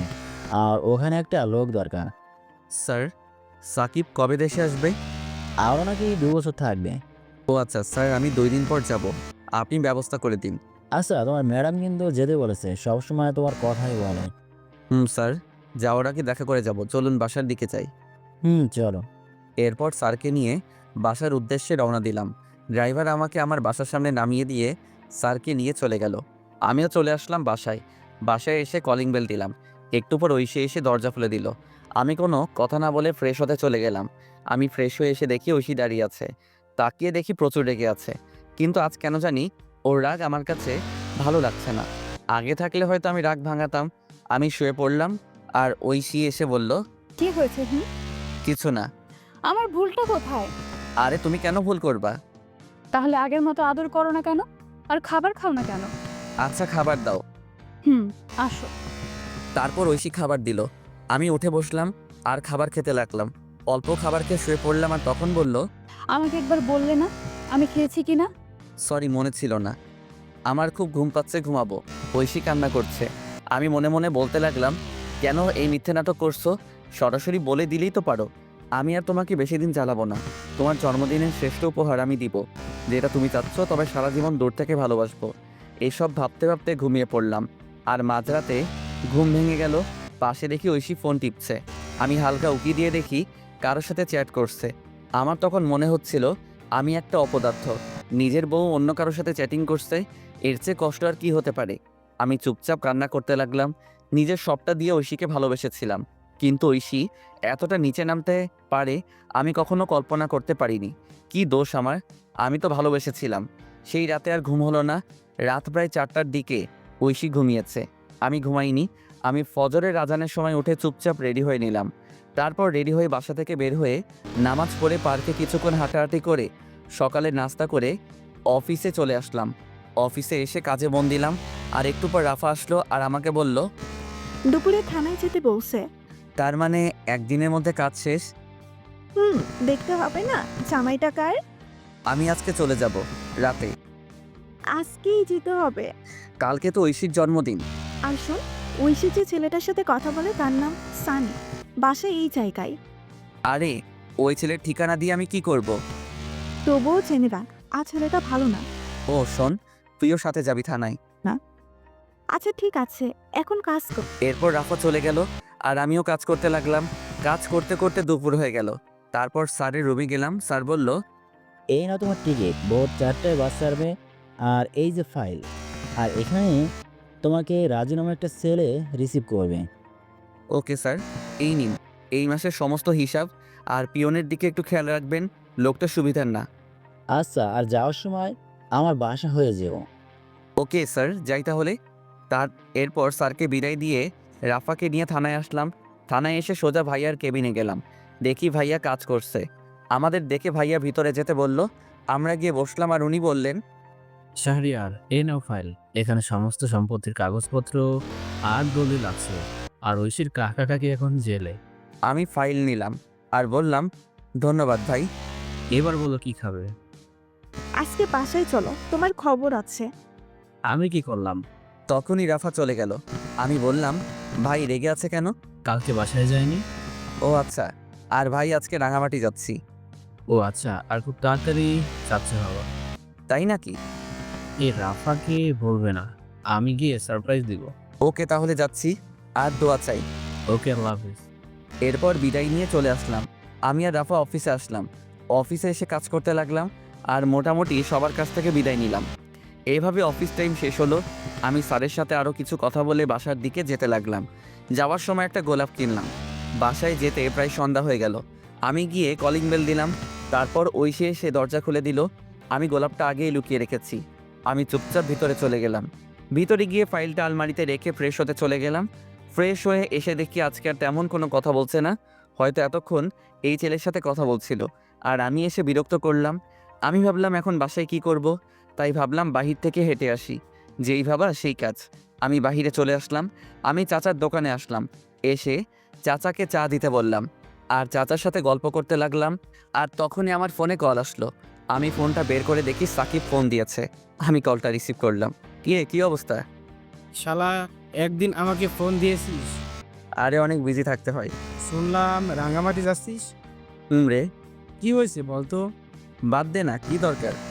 আমাকে বন্ধু ভাবলে বল। শোন তাহলে। এরপর আমি আমার সাথে ঘটে যাওয়া সব কিছু সাকিবকে বললাম। সব শুনে সাকিব বলল, দোস্ত, তোকে সান্ত্বনা কিভাবে দিব, আমার ভাষা নেই। বাদ দে। আর দেশে আসবি কবে? আরও 2 বছর পর। ও আচ্ছা। এরপর সাকিবের সাথে আরও কথা বলে ফোন কেটে দিলাম। আর চাচার সাথে কথা বলতে বলতে রাত 10টা বেজে গেল। আমি চাচাকে বিদায় দিয়ে বাসার দিকে যেতে লাগলাম। আমি রাস্তা দিয়ে হেঁটে যাচ্ছি আর তখন দেখি কিছু ছেলে একটা ছেলেকে মারছে। আমি তাদের কাছে গেলাম। আমি কাছে গিয়ে দেখি এটা সানি, যে ঐশীর সাথে কথা বলে। আমি পিছন ফিরলাম আর মনে হলো আজকে যদি আমার ভাইকে মারতো তাহলে কি আমি চলে যেতে পারতাম? না, ছেলেটাকে বাঁচাতে হবে। এই বলে আমি অন্য ছেলেদের মারতে লাগলাম। একসময় ছেলেগুলো দৌড়ে চলে গেল আর আমি পাশে তাকিয়ে দেখি সানি দাঁড়িয়ে আছে। আমি কাছে গিয়ে বললাম, ওরা তোমাকে মারছিল কেন? আসলে ওরা আমার সব কিছু নিয়ে যেতে চেয়েছিল, কিন্তু আমি না করি তাই। ও আচ্ছা, রাতে বাইরে থাকতে নেই, বাসায় চলে যাও। এই বলে আমি আবার হাঁটা দিলাম। এদিকে ছেলেটা মনে মনে ভাবছে, শাহরিয়ার ভাই সত্যিই খুব ভালো মানুষ। আজ ওনারা না থাকলে আমি হাসপাতালে থাকতাম। এসব ভেবে চলে গেল বাসায়। আমি বাসায় এসে কলিং বেল দিলাম, কিন্তু আজ ঐশী একটু দেরিতে দরজা খুললো আর হাতে দেখি ফোন স্ক্রিন অন করা। আমি আর না তাকিয়ে বিছানায় শুয়ে পড়লাম। আর তখন আমায় বলল, খাবার খাবে না? না আগে বললে কি হতো, তাহলে রান্না করতাম না। সরি। ভালো লাগে না রাগো। চুপ করে রইলাম। আমি একসময় ঘুমিয়ে পড়লাম। আর যখন ঘুম ভাঙলো তখন দেখি রাত 3টা বাজে। আমি পাশে তাকিয়ে দেখি ঐশী ঘুমিয়ে আছে।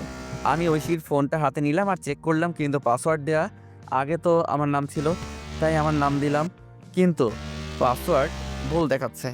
আমার আবার মনে হলো সানির নাম দেওয়ার জন্য। আমি সানির নাম দিলাম, দেখি লক খুলছে। ফোনে লক খুলতেই আমি অবাক, কারণ ওয়ালপেপারে সানির পিক। আমার ইচ্ছে করছে ফোনটা ভেঙে ফেলতে। নিজের ভালোবাসার মানুষের ফোনে অন্যের পিক, তাও আবার ওয়ালপেপারে। আর পাসওয়ার্ড, বাহ কি সুন্দর। আমি চেক করলাম, দেখি রাত 1টা 34 পর্যন্ত কথা হয়েছে।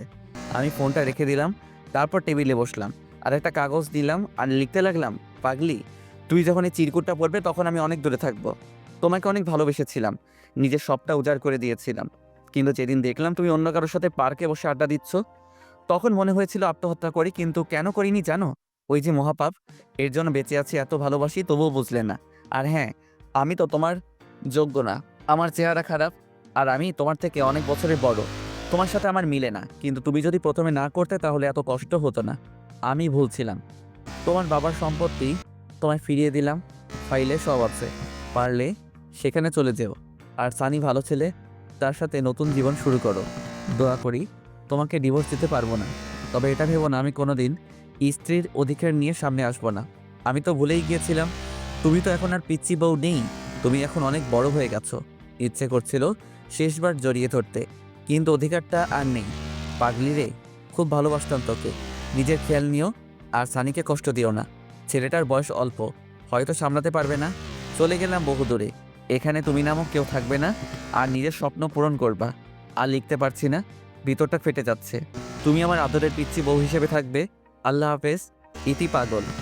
আমি চিরকুট লিখে চোখ মুছে ব্যাগ গুছিয়ে নিলাম, আর আমি রেডি হয়ে আলমারি থেকে ফাইলটা বের করে চিরকুটটা পাশে রাখলাম, আর গোলাপটা চিরকুটের উপর রেখে একবার ঐশীর দিকে তাকালাম। দেখি বাচ্চাদের মতো ঘুমিয়ে আছে। দেখতে খুব সুন্দর লাগছে, মনে হচ্ছে কপালে একটা ভালোবাসার পরশ এঁকে দেই। কিন্তু না, সব ইচ্ছে কি আর পূরণ হয়? আমি বেরিয়ে আসলাম। আমি ফোন বের করে দেখি 3:45 বাজে। আমি তাড়াতাড়ি করে ব্যাগ নিয়ে হাঁটা দিলাম। তারপর বাস স্টেশনে এসে বাসে উঠলাম। তারপর ফোন থেকে সিমটা খুলে ভেঙে দিলাম। ফোনটা পকেটে রেখে বাহিরের দিকে তাকিয়ে আছি, আর নিঃশব্দে কাঁদছি। বাস তার আপন গতিতে চলতে লাগলো।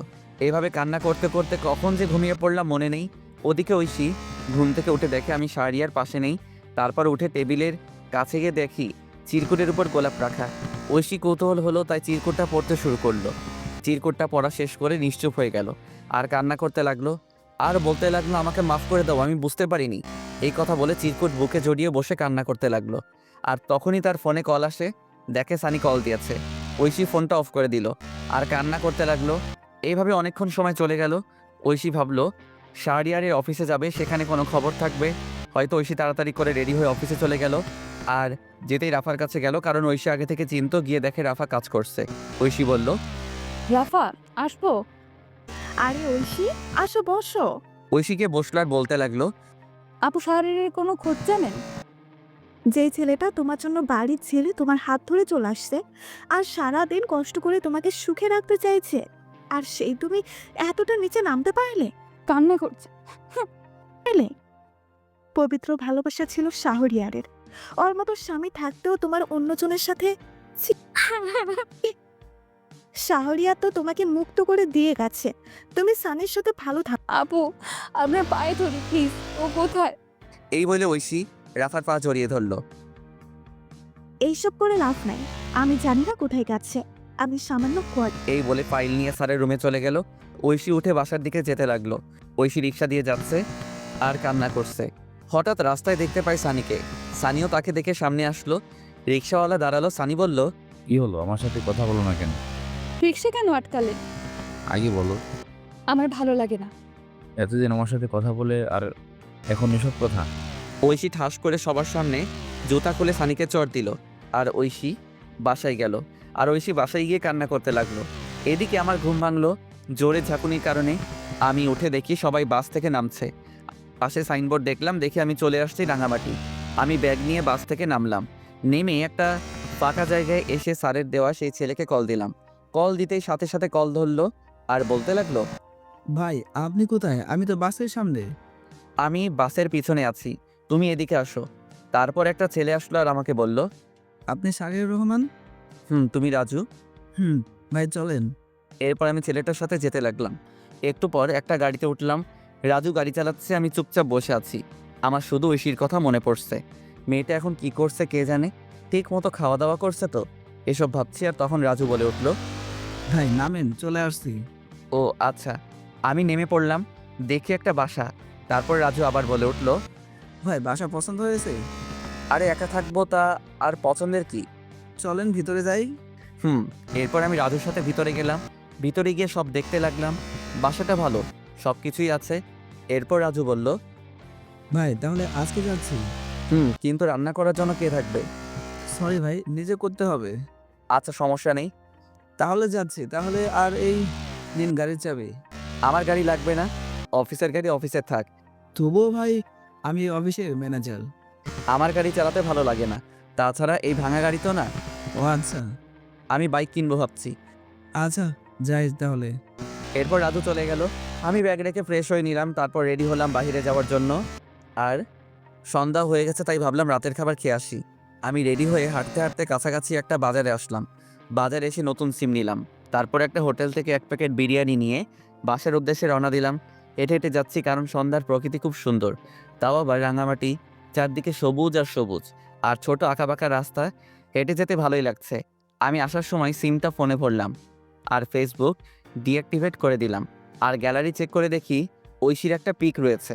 আমি তো সব পিক বাসে ডিলিট করছিলাম, হয়তো এটা ভুল করে রয়ে গেছে। আমি পিকটার দিকে তাকিয়ে হাঁটতে লাগলাম। পিকটা দেখে ওইসব ঘটনা মনে পড়ে গেল আর পিকটা ডিলিট করে দিলাম। আর বলতে লাগলাম, পাগলি রে, একদিন পাগলের মতো খুঁজবি, তখন বুঝতে পারবি কী ছিলাম তোর জীবনে। কিন্তু সেদিন আমার এই ভালোবাসাটা নাও থাকতে পারে। এইসব ভাবতে ভাবতে বাসায় চলে আসলাম। বাসায় এসে ফ্রেশ হয়ে খাবার খেয়ে নিলাম। খাবার খাওয়ার সময় ঐশীর কথা মনে হচ্ছে, কারণ ঐশী যে আমাকে খাইয়ে দিত। তবুও কষ্ট করে খেয়ে শুয়ে পড়লাম। শরীর ক্লান্ত থাকায় চোখ বন্ধ করতেই ঘুমিয়ে পড়লাম। সকালবেলা ঘুম থেকে উঠে ফ্রেশ হয়ে রেডি হয়ে নিলাম। তারপর অফিসে যেতে লাগলাম। রাস্তায় তেমন গাড়ি নেই, আমি হেঁটে হেঁটে যাচ্ছি। কিছুক্ষণ হাঁটার পর দেখি একটা অটো আসছে। আমি অটোতে উঠে পড়লাম। তারপর অফিসে চলে আসলাম। অফিসে আসতেই সবাই আমাকে অভিনন্দন জানালো। আমি সবার সাথে কৌশল বিনিময় শেষে কেবিনে গেলাম। কেবিনে গিয়ে বসতেই রাজু আসলো আর বলল, স্যার আসবো? আসো। আর আমাকে ভাইয়া রাখবে। ভাই এই যে ফাইল, একটু দেখেন। আর শোনো, অফিস শেষ হলে দেখা করবে। আচ্ছা ভাই। এরপর রাজু চলে গেল। আমি ফাইল দেখতে লাগলাম আর তখনই একটা মেয়ে আসলো। স্যার আসতে পারি? আসুন। মেয়েটি এসে আমার কাছে ফাইল দিল। আমি মেয়েটির দিকে তাকালাম, দেখলাম মেয়েটা প্রেগনেন্ট আর বয়স প্রায় আমার সমান হবে। আরে আপনি এই অবস্থায় অফিসে কেন? ছুটি নিলেও পারতেন। সমস্যা নেই স্যার। আপনার নাম কি? জি যারা। ও আচ্ছা, আপনাকে ছুটি দিয়ে দিলাম। আজ আপনি বাসায় চলে যান। ধন্যবাদ স্যার। স্যার বলে ডাকবেন না, ভাই বললে খুশি হব। আচ্ছা ভাইয়া। আমি রাজুকে বলে দিচ্ছি, ও আপনাকে নামিয়ে দিয়ে আসবে। তার দরকার নেই। আরে কি বলেন, যেটা বলছে এটাই শেষ কথা। এরপর আমি ফোন দিয়ে রাজুকে বলে দিলাম। তারপর আমি আমার কাজ করতে লাগলাম। কাজ করতে করতে কখন যে দুপুর পার হয়ে বিকাল হয়ে গেল।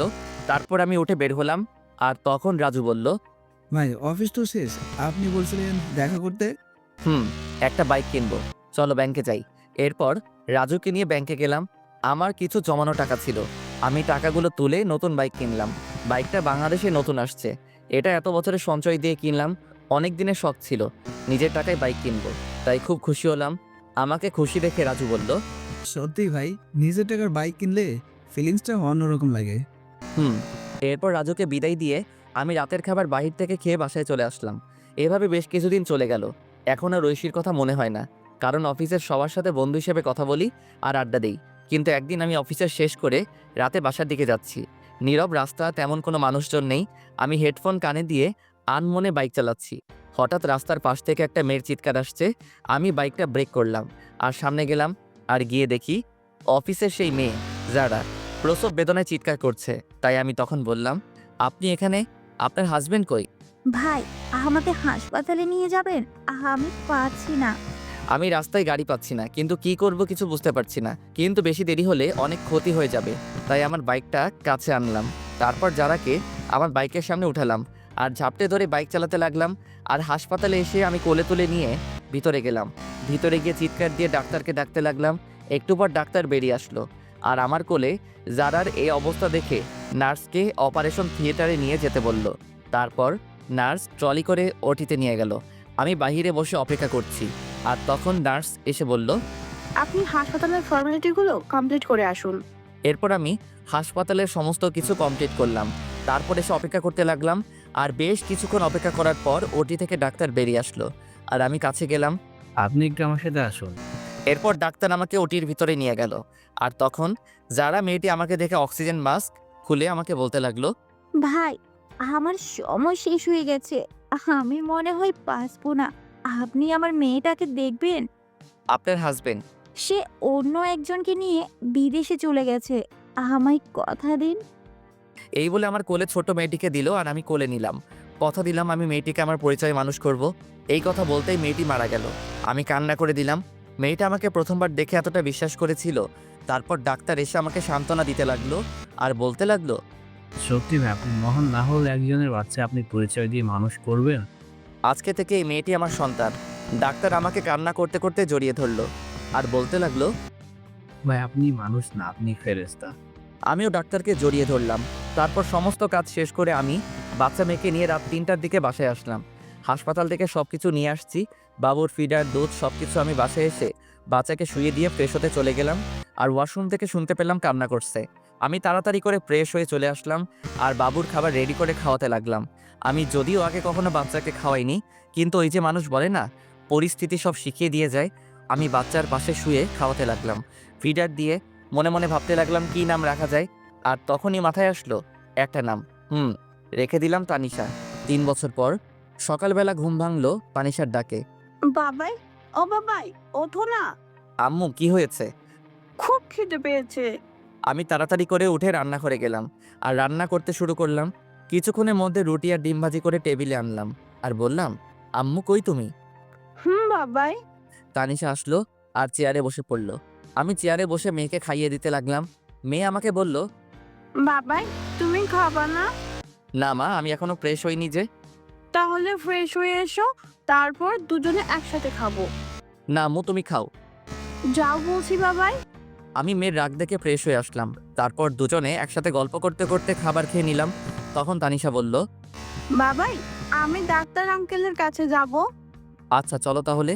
এরপর আমি রেডি হয়ে নিলাম, মেয়েকে রেডি করিয়ে বাইক নিয়ে বের হলাম। তারপর হাসপাতালের দিকে যেতে লাগলাম।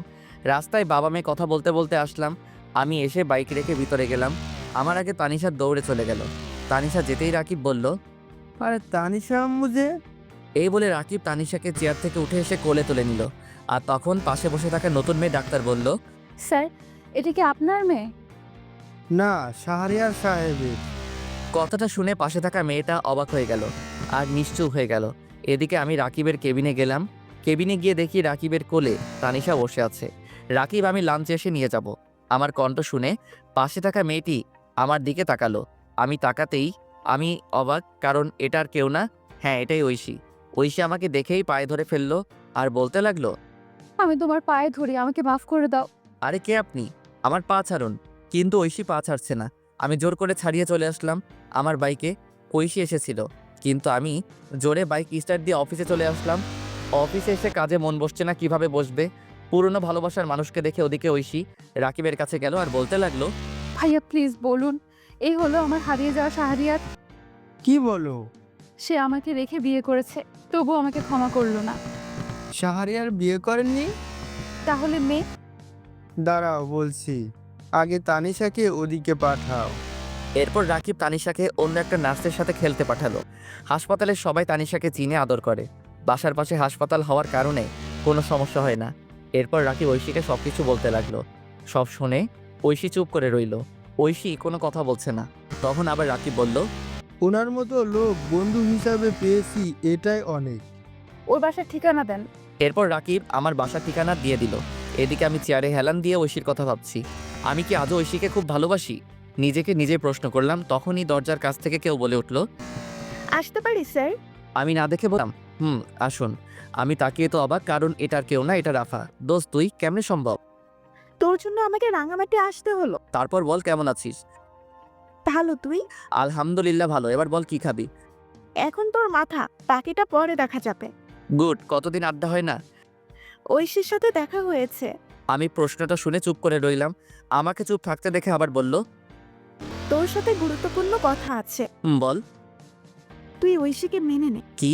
এটা তুই কি বলছিস? আমি বলছি, কারণটা জানলে তুই কান্না করবি। বল তাহলে শুনি। তুই চলে আসার পর ঐশীর মানসিক অবস্থা খুব খারাপ হয়। দিনের পর দিন না খেয়ে দিন কাটাতো। কি বলিস? তারপর আমি একদিন বাসায় গিয়ে দেখি ফ্লোরে পড়ে আছে। তারপর আমি নিয়ে হাসপাতালে যাই। হাসপাতালে ডাক্তার বলে মানসিক অবস্থা খুব খারাপ, সুস্থ হতে 6 মাস লাগবে। 6 মাস ধরে চিকিৎসা চলছিল, কিন্তু সবসময় শুধু তোর আমি তাকে আমার সাথে রাখি। আমি তো একটা মেয়ে, আমি বুঝতে পারি সত্যি এখনো মেয়েটা তোকে অনেক ভালোবাসে। আমি নিজে চোখে দেখছি তোর জন্য প্রতিটা রাত কান্না করতো। প্লিজ মেয়েটাকে আর কষ্ট দিস না। এখন আমার খুব খিদে পেয়েছে, খাবো। ওয়েট, আমি রাজুকে ফোন করে বলে দিলাম খাবার আনার জন্য। একটু পর রাজু খাবার নিয়ে আসলো আর খাবার দিয়ে চলে গেল। আমি আর রাফা মিলে খাবার খেয়ে নিলাম। তারপর বললাম, চল বাসায় যাই। পাগল নাকি? একটু পর আমার ফ্লাইট। মানে কি বলিস? তোর ভাতিজা হয়েছে, তাই তার জন্য যেতে হবে আজকেই। তাই নাকি? দোস্ত, আমি যাই রে, আর ভাবিকে নিয়ে আসিস। তোর মেয়েকে দেখতে পারলাম না। তুই সব জানিস?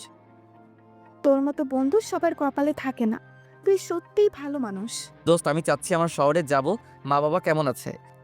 গুড। এরপর রাফার সাথে আরও অনেক বিষয় নিয়ে কথা বললাম। তারপর রাফাকে এগিয়ে দিয়ে আসলাম। এভাবে দুপুর হয়ে গেল। আমি দুপুরে বের হলাম আর সোজা চলে আসলাম হাসপাতালে, কারণ মেয়েকে নিয়ে যেতে হবে। তাই আমি এসে রাকিবের কেবিনে গেলাম। কেবিনে গিয়ে দেখি ফোনে কথা বলছে। আমাকে দেখে ফোনটা রেখে দিয়েছে। আমি বললাম, তানিশাকে ডাক দে, বাসায় যাব। বাসায় চলে গেছি। কি বলিস, কার সাথে? বাসায় গিয়ে দেখতে পারবি। আচ্ছা যাচ্ছি তাহলে। এই বলে যেতে লাগলাম। দরজার কাছে আসতেই রাকিব পেছন থেকে বলে উঠল, এবার আরেকটা তানিশা চাই। এই বলে হেসে দিল। আমি বুঝতে পারছি রাকিব কি বলছে। আমি বাইক নিয়ে বাজারে আসলাম। বাজার এসে তানিশার জন্য কিছু কিনে বাসায় চলে আসলাম। বাসায় এসে কলিং বেল দিলাম আর একটু পর কেউ দরজা খুলে দিল। আমি দেখি ঐশী আমাকে দরজা খুলে দিয়ে মাথা নিচু করে দাঁড়িয়ে আছে। আমি চুপ করে ফ্রেশ হতে চলে গেলাম। ফ্রেশ হয়ে এসে দেখি তানিশা ঘুমাচ্ছে। আমি খাবার খাওয়ার জন্য টেবিলে গেলাম। টেবিলে গিয়ে দেখি ঐশী খাবার নিয়ে বসে আছে। আমি টেবিলে বসলাম আর সাথে সাথে ঐশী আমাকে খাবার দিল। আমি খাবার খেতে লাগলাম। ঐশীর দিকে না তাকিয়ে আমি খাবার খেয়ে চলে আসতে লাগলাম আর পিছনে ফিরে বললাম, খাবার খেয়ে নেবেন। কথাটা শুনে ঐশী খুব খুশি হলো আর খেয়ে নিল। আমি এসে ফোন টিপছি। আমি আমার পুরনো আইডি লগইন দিলাম আর লগইন করতেই দেখি অনেক মেসেজ। আমি জিহাদের আইডিতে মেসেজ দিলাম আর লিখলাম, দোস্ত এটা আমার নাম্বার আর 2 দিন পর আমি ফিরছি। এটা বলে আরও কিছুক্ষণ ফেসবুক চালিয়ে ঘুমিয়ে পড়লাম। যখন ঘুম ভাঙলো তখন দেখি তানিশা আর ঐশী বসে বসে হাসাহাসি করছে। আমাকে উঠতে দেখে তানিশা বলল, বাবা জানো, মা আমাকে অনেক আদর করে। তাই? আমি বুঝি আদর করি না? করে। আমি মাকে কোথাও যেতে দিব না। আচ্ছা, খাবার খেয়েছো? মা খাইয়ে দিয়েছে। আমি মার সাথে খেলা করেছি। গুড। আমি তাকিয়ে দেখি সন্ধ্যা হয়ে গেছে। তাই ভাবলাম বাহির থেকে হেঁটে আসি। যেই ভাবা সেই কাজ। আর আশেপাশে কয়েকটি বন্ধু হয়েছে, তাই ভাবলাম আড্ডা দিয়ে আসি। আমি রেডি হয়ে নিলাম। তারপর বের হলাম। বাইক নিলাম না, হেঁটে হেঁটে আড্ডা দিতে গেলাম। আড্ডা দিয়ে রাত 11টায় বাসায় ফিরলাম। বাসায় ফিরে দেখি ঐশী খাবার টেবিলে বসে আছে। আমি যেতেই বলল, এতক্ষণ কইছিলা? রাত কয়টা বাজে? বাহিরে আড্ডা দিলাম। আমি কখন থেকে বসে আছি। সরি। ঐশী এরপর খাবার খাইয়ে দিতে লাগলো। আমি না করলাম না। খাবার খেয়ে রুমে এসে শুয়ে পড়লাম। একটু পর ঐশী আসলো আর সোজা আমার বুকে আসলো। হচ্ছে কি? কেন বুঝতে পারো না? আমি প্রস্তুত না। আমাকে ক্ষমা করা যায় না? ক্ষমা অনেক আগে করেছি। তাহলে কাছে নিতে সমস্যা কি? ভালো লাগছে না। আমি মানবো না। মেয়ে আছে। আমি সানিকে শুধু বন্ধু ভাবতাম আর আমার দেহ শুধু তোমার। আমি ঠাস করে চট দিলাম আর সরিয়ে দিলাম। ঐশী নিচে পড়ে গেল আর তখনই পাশে একটা ফল কাটার ছুরি ছিল, ওটা দিয়ে হাত কেটে ফেললো। আমি সাথে সাথে উঠে পড়লাম আর গালে থাপ্পড় মারলাম। কিসের এত পাগলামি তোমার? তোমার পিচ্ছি বইয়ের অধিকার দাও। আমি তাড়াতাড়ি করে হাত ব্যান্ডেজ করে দিলাম আর বিছানায় শুয়ে দিলাম। ঐশীর উপর এত রাগ হচ্ছে, হাত কেন কাটবে? ইচ্ছে করছে আরও কয়েকটা চট দেই। দাও, তবুও তো তোমার ভালোবাসা পেলাম। উফ, কি যে করি। ঐশী তখন আমাকে ধাক্কা দিয়ে ফেলে পাগলের মতো চুমু দিতে লাগলো। আমি প্রথমে বাধা দিলাম কিন্তু শুনলো না। একসময় আমিও নিজেকে কন্ট্রোল করতে পারলাম না। হারিয়ে গেলাম ভালোবাসার রাজ্যে। ফজরের সময় ঐশীর ডাকে ঘুম ভাঙলো। এই উঠো, গোসল করো, যাও। আরে ঘুমাতে দাও। পরে মেয়ে উঠে পড়বে। উফ, আর একটু। না, এবার উঠো তো, সারা রাত অনেক হয়েছে। এই বলে ঐশী উঠে ফ্রেশ হতে চলে গেল। ঐশী ফ্রেশ হয়ে নামাজে দাঁড়ালো। আমিও গোসল করে নিলাম। তারপর নামাজ আদায় করে আবার ঘুমিয়ে পড়লাম। ঘুম ভাঙলো তানিশার ডাকে। বাবাই, ও বাবাই, ওঠো, 11টা বাজে। আমি উঠে পড়লাম। তারপর ফ্রেশ হলাম। ফ্রেশ হয়ে রান্নাঘরে গিয়ে দেখে ঐশী কাজ করছে। দেখে ঐশী অনেক খুশি। আমি কাছে গিয়ে জিজ্ঞেস করলাম, আজ এত খুশি? অধিকার পেয়ে গেছি রাতে। মুচকে হাসি দিলাম। আজকে আমার বাসায় যাব। সত্যি? রেডি হও। আমি তানিশার কাছে আসলাম। এসে বললাম, আম্মু আজকে তোমার দাদার বাসায় যাব। ও তাই? আচ্ছা, আমি রেডি হচ্ছি। তোমার আম্মুর কাছে যাও। ওকে বাবাই। এরপর তানিশা ঐশীর কাছে চলে গেল। আমিও ব্যাগ গুছিয়ে নিলাম। তারপর অনলাইনে টিকিট কাটলাম। বিকেলবেলা সবাইকে নিয়ে বের হলাম। যথাক্রমে সব কিছু শেষে চলে আসলাম নিজের শহরে। যে শহর একদিন রাতের অন্ধকারে ঐশীর হাত ধরে ছেড়েছিলাম। তারপর গাড়ি দিয়ে আমাদের বাসার উদ্দেশ্যে রওনা দিলাম। এই কয়েক বছরে চারদিকে অনেক পরিবর্তন হয়ে গেছে। বাসায় যেতে যেতে রাত 8টা বেজে গেল। আমি গিয়ে কলিং বেল দিলাম। বেশ কিছুক্ষণ পর মা এসে দরজা খুলে দিল। তারপরে মা আমাকে দেখে জড়িয়ে ধরলো। আমিও মাকে জড়িয়ে ধরলাম। তুই আমাদের একবার বলতি, তোর জন্য আমরা কি না করতাম। মাফ করে দাও মা। পাশে কে? তোমার বৌমা আর নাতি। মা গিয়ে ঐশী আর তানিশার সাথে কথা বলতে লাগলো। আমি ভিতরে আসলাম। এসে দেখি বাবা, ভাইয়া, ভাবি আর একটা বাচ্চা ছেলে বসে আছে। আমাকে দেখে সবাই অবাক। তারপর আর কি, সবাই আমাকে ইচ্ছে মতো বকা দিতে লাগলো। অবশ্য মায়ের কথাই মেনে নিয়েছে। এখন আমরা খুব সুখী, নেই আর কোনো কষ্ট দুঃখ। তারপর আমি আমার রুমে গেলাম। রুমটা আগের মতোই আছে। আমি গিয়ে ফ্রেশ হয়ে নিলাম। তারপর শুয়ে পড়লাম। শরীর ক্লান্ত থাকে, কখন যে ঘুমিয়ে পড়লাম বুঝতে পারলাম না। ঘুম ভাঙলো ঐশী জড়িয়ে ধরাতে। আমি তাকিয়ে দেখে ঐশী আমার বুকে। ঘুম ভাঙলো তাহলে? কয়টা বাজে? রাত 2টা। কি? আমি তো খাবার খাইনি, খুব খিদে পেয়েছে। এই জন্যই তো খাবার রুমে নিয়ে আসছিলাম। তানিশা কই? তার দাদুর সাথে ঘুমিয়েছে। ও। এরপর আমি ফ্রেশ হয়ে আসলাম। তারপর ঐশী আমাকে খাইয়ে দিল, আমি ঐশীকে খাইয়ে দিলাম। খাবার শেষ করে লাইট বন্ধ করে বারান্দায় আসলাম, এসে চাঁদ দেখতে লাগলাম। ঐশীকে পিছন থেকে জড়িয়ে ধরে তখন ঐশী বলল, এই দিনটার জন্য অপেক্ষা করছিলাম। তাই? তবে বিয়ে হয়েছে অনেক আগে। এতদিনে 4-5টা পোলাপান থাকার কথা, কিন্তু এখনো কিছুই হলো না। তাহলে হবে নাকি আজকে? আজকে সম্ভব না। কেন কেন? বুঝতে পারো না কেন? আমি তো আপনার মতো ডাক্তার নই। থাক, বুঝতে হবে না। কখন থেকে? দুপুর থেকে। বলনি কেন? রাস্তায় কি করে বলি? আছে না, আনতে হবে। সকাল পর্যন্ত চলবে। আচ্ছা, সকালে এনে দিব। পেট ব্যথা করছে। চলো রুমে। আমি কোলে করে নিয়ে রুমে আসলাম, এসে শুয়ে দিলাম। তারপর পেটে হাত দিলাম। পেটে হাত দিতেই ঐশী কেঁপে উঠল। আমি বললাম, ঘুমিয়ে পড়ো। জড়িয়ে ধরো। আমি শক্ত করে জড়িয়ে ধরলাম। তারপর দুজনে ঘুমিয়ে পড়লাম। এভাবে চলতে লাগলো আমাদের মিষ্টি সংসার।